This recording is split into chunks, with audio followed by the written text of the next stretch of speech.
I would love to talk a little bit about letters of continued interest. Should an applicant be waitlisted? So could you Mhm. speak a little bit about what leads an applicant to being waitlisted in the first place, and then when it might be appropriate for them to follow up? Yeah, absolutely.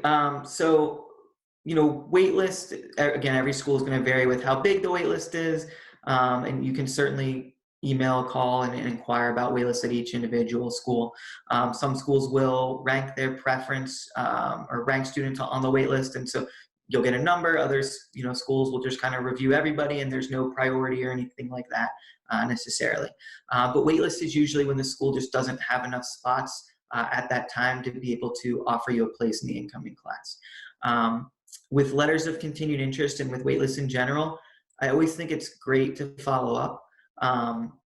Usually I would say once a month or so is pretty good. And, it doesn't mean that a student has to write 3 or 4 letters of continued interest. Sometimes it can just be sending a quick email, making a quick phone call, just letting the school know that you're still interested, and that if you're offered a spot, it's something that you still, that you'd still be able to accept. With letters of continued interest, the big thing that a student should emphasize is, why they're interested in that specific school and what makes them, a good fit and why they would be an asset to that program. And I would imagine any updates as well if something noteworthy happened that could strengthen the application.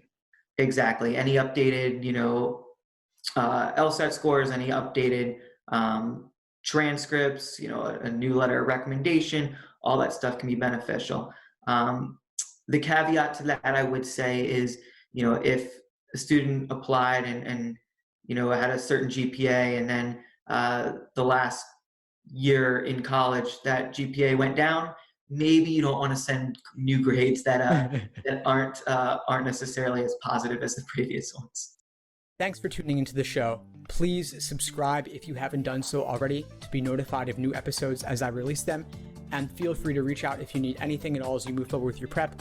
I'm happy to help however I can. In the meantime, I'll wish you all the best and take care.